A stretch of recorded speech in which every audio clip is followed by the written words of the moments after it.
느헤미야 6장 17절에서 19절의 말씀을 통해 하나님의 일하심을 바라보는 자의 삶이라는 제목으로 함께 은혜를 나누고자 합니다. 성벽을 재건하고 있는 느헤미야와 이스라엘 백성들은 외부에서 오는 대적들의 위협과 공격이 계속되고 있는 것을 보게 됩니다. 그러함에도 불구하고 하나님의 보호하심 아래 성벽은 재건이 계속되었고 마무리가 되어가고 있습니다. 이러한 상황 속에서 6장을 살펴보면 4장의 그 내용과는 좀 내용이 결이 다른데 6장에 역시 위협과 공격이 등장합니다. 그런데 4장과의 그 내용과는 결이 다릅니다. 4장의 내용은 어떻습니까? 대적들의 방해에도 불구하고 백성들이 한 손으로는 일을 하고 한 손으로는 병기를 들고 공사를 진행하고 성벽을 재건을 공사를 마무리하고 있습니다. 이러한 상황 속에서 이 대적들이 예루살렘의 성벽의 완성이 되어가고 있는 이 모습을 지켜보고만 있지 않고 이제 6장에서는 더 어떻게 진행을 하고 있냐면 그 일의 중심이었던 느헤미야를 죽이려고 하고 있다는 것입니다.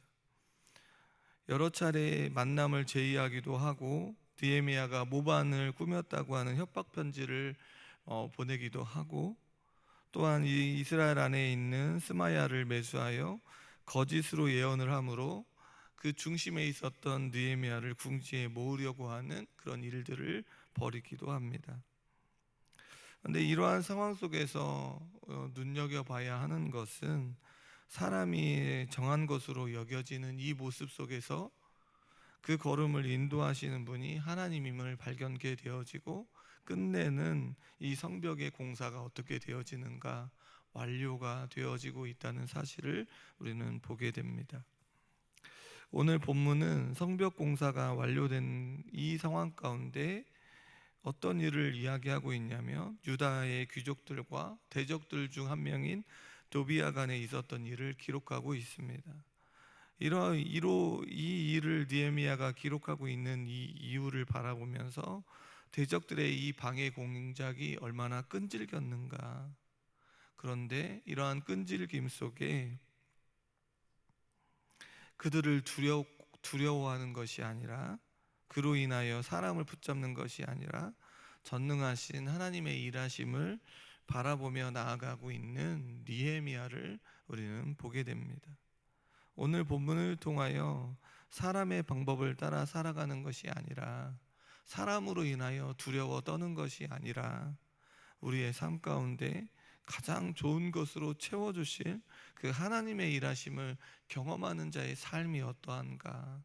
그의 삶은 무엇을 두려워하고 있고 그의 삶은 무엇으로 충족하고 무엇으로 충만한 인생으로 살고 있는지를 바라보면서 도대체 우리의 삶이 무엇으로 충족되어져야 되고 충만으로 나아가야 하는가를 살펴보면은 이 새벽이 되어지고 하나님으로만 충족하고 충만한 인생이 되어지기를 다시 한번 기도하는 이 새벽이 되어지기를 주님의 이름으로 소원합니다. 느헤미야는 이 성벽 재건을 끝내고 있는 이 마지막 가운데 대적자 중 한 명인 도비야와 유다의 지방과 동맹을 맺은 내용을 다루고 있습니다. 17절의 말씀에 보면 또한 그때의 유다의 귀족들이 여러 번 도비야에게 편지하였고 도비야의 편지도 그들에게 이르렀다고 기록하고 있는 것을 바라보면서 이렇게 귀족들과 도비야 간의 편지를 주고받으며 서로 내통한 기간이 얼마나 길었는지를 보여주고 있고 성벽 재건 공사 기간에서도 이 일이 있었음을 우리는 알게 됩니다. 유다의 귀족들과 편지한 도비야는 이스라엘 공동체 내에서 강한 영향력을 행사하였음을 알 수 있습니다. 그런데 이러한 강력한 영향력을 행사할 수 있었던 그 이유가 무엇이냐면 혼인관계를 맺었기 때문에 그렇습니다. 18절의 말씀에 보면 도비야는 아라의 아들 스가냐의 사위가 되었고 도비야의 아들 여호하난도 베레가의 아들 무슬람의 딸을 아내로 맞이하였으니 이로 인하여 유다에서 그와 동맹한 자가 많았다고 기록하고 있습니다. 그가 유다의 귀족들과 이렇게 유족들과 관계를 맺으며 영향력을 끼칠 수 있었던 이유는 그들과 혼인을 맺었기 때문에 그렇습니다. 도비아의 장인의 아버지로 언급된 아라가 아라의 이 모습을 살펴보면 에스라 2장 5절에 보면 그 아라는 자손 775명을 데리고 스부르바벨과 함께 바벨론에서 귀환한 인물로 언급되어 있습니다. 또한 느헤미야에서는 7장 10절에 보면 그 속한 자손들이 652명으로 기록되어 있습니다. 도비아의 장인 스가냐는 본문 외에 별다른 내용이 성경에 기록되어 있지는 않습니다. 이렇듯 포로 귀한 공동체 내에서 아라 가문과 혼인 관계를 맺었다는 것은 수백 명의 아라 자손들과 관계를 맺고 있었음을 알게 되어진다는 것입니다. 또한 무슬람은 느헤미야 3장 4절의 기록에 따라 성벽을 두 부분이나 보수한 자로 포로 귀한 공동체에 대해서 영향력을 행사한 제사장이었습니다. 이러한 사실로 인하여 도비아가 유다 사회에서 유력한 자들과 많은 관계를 맺었고 영향력을 행사하였음을 짐작할 수 있습니다. 이러한 혼인 관계를 맺은 것은 그가 소유하고 있었던 정치적인 힘과 영향력 때문이었습니다. 사마리아의 모든 권한을 쥐고 있었던 도비아의 혼인으로 인하여 자신들의 가문을 견고하게 세우고 이익을 챙기려고 했던 그 곁과 도비아와 잘 그 모습이 맞았던 것입니다.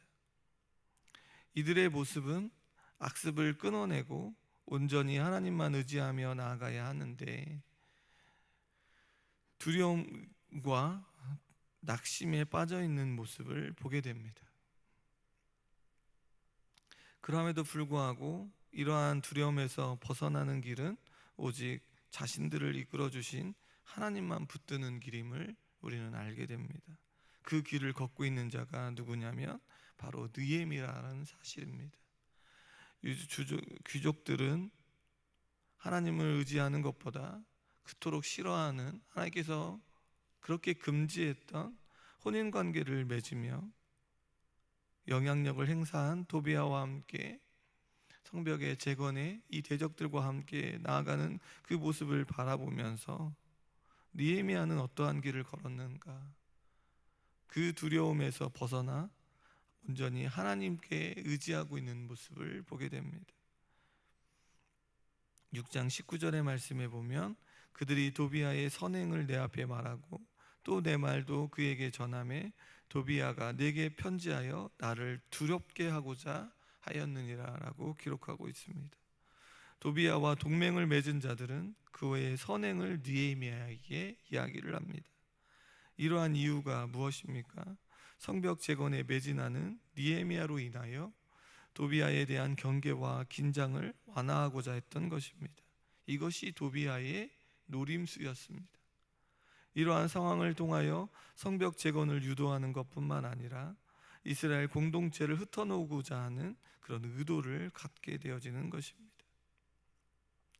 또한 도비아는 서신을 통해 느헤미야를 두렵게 만들어 성벽의 재건을 멈추고자 했던 것입니다. 이렇듯 성벽 재건이 완료되고 공사 기간 중 끊임없이 대적들의 방해와 그리고 그들 중 도비아가 이렇듯 계속 편지를 보낸 이유를 언급한 이유는 무엇입니까?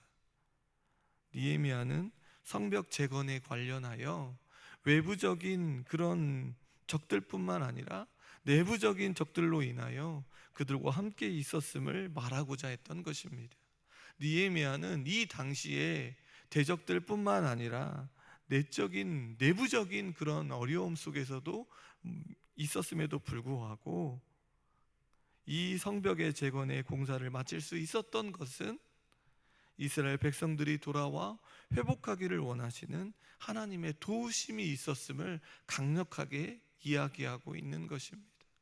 성도님 여러분, 우리의 인생의 여정 속에서도 이렇게 어렵고 힘겨움의 일들을 다른 사람들에게 이야기하는 것은 우리의 힘과 노력으로 이 어려움을 이겨내고 이 두려움을 몰아낸 것이 아니라, 우리의 자녀들에게, 사랑하는 자들에게 이런 두려움과 이런 낙심에서 벗어난 이유를 이야기하는 이유는, 우리의 삶 가운데 해결하지 못하는 그 문제 속에서 누가 해결해 주시는가? 바로 하나님께서 우리의 인생의 여정에 찾아와 도우심을 허락하고 이끌어 주셨다라고 하는 그 일들을 꺼내야 한다는 사실을 보여주고 있다는 것입니다. 우리의 힘과 우리의 노력을 자랑하는 것이 아니라, 우리의 인생의 여정 속에서 하나님이 붙들어 주시고 하나님의 도우심이 있었다는 사실을 우리의 삶 속에서 드러내야 한다는 것입니다. 지금 느헤미야는 철저하게 이 사실을 누구에게 드러내고 있습니까? 이스라엘 백성들, 하나님 앞에 돌아와야 하는 이스라엘 백성들에게 그 모습을 온전히 드러내고 있다는 사실입니다. 성도님 여러분, 느헤미야는 계속해서 어떤 단어를 말하고 있냐면, 나를 두렵게 한다라는 이 단어를 통하여 자신을 힘들게 하는 대적들이 있었음을 드러내었고, 그들의 모습이 어떠했는지를 우리는 살펴보았는데, 그들의 모습은 상상을 초월했습니다. 그리고 자신을 가장 잘 돕고 이해할 줄 알았던 자들까지 대적들과 손을 잡는 이 상황 속에서 그가 선택한 길은, 자신을 두려움에 내어놓는 자들과 함께하는 것이 아니라 두려움을 용기로 바꾸어 주실 수 있는 하나님을 선택하는 길임을 드러내고 있습니다. 그의 인생은 어떠했습니까? 예루살렘으로 돌아오려 할 때부터 사람을 의지하거나 환경을 의지하는 것이 아니라 하나님 앞에 기도하며 하나님 앞에 붙들리기를 간절하게 기도하지 않았습니까? 환경을 의지하고 사람을 의지하는 것이 아니라 언제나 하나님의 편에 서서 하나님 어떻게 해야 되는지를 가르쳐 달라고 기도하고 그 방법들을 해결하며 나아가는 그의 모습을 발견하지 않았습니까? 그리하여 그 두려움에서 벗어나는 길은 하나님뿐이었다는 사실을 드러내고 있습니다. 자신의 길을 생각했지만, 모든 사람들은 자신과 환경을 선택하며 나아가지만, 자신의 이익을 따라 살아 나아갔지만, 그의 인생의 여정에 그 길을 인도하시는 분이 하나님을 믿어서 하나님을 의지하며 나아가는 느헤미야를 바라보게 됩니다. 잠언 16장 9절의 말씀에 보면, 사람이 마음으로 자기의 길을 계획할지라도 그의 걸음을 인도하시는 이는 여호와시다라고 기록하고 있습니다. 성도님 여러분, 우리를 두렵게 하는 것들이 너무나도 많이 있습니다. 때로는 우리 자신이 우리 자신으로 인하여 두려워할 때도 있습니다. 그럴 때마다 사람을 의지하고 환경을 의지하고 나아가는 것이 아니라 우리의 걸음을 인도하시는 하나님을 붙드시기를 소원합니다.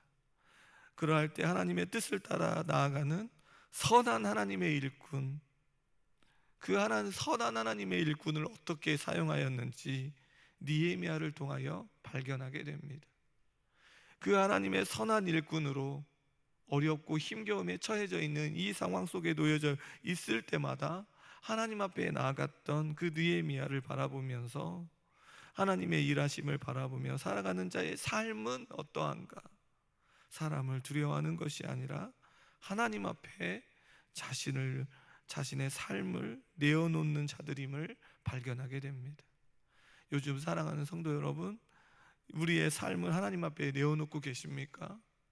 두렵고 낙심되는 일들 속에 하나님 앞에 내어놓고 하나님이 이러한 상황 속에서 어떻게 해야 되는지 가르쳐 달라고 묻고 계십니까?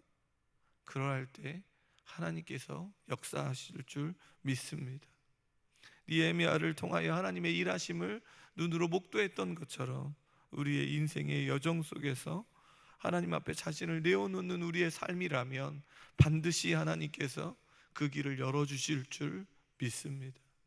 하나님이 우리의 삶의 여정 속에서 찾아와 하나님께서 하나님의 놀라운 일들을 보여주실 줄 믿습니다.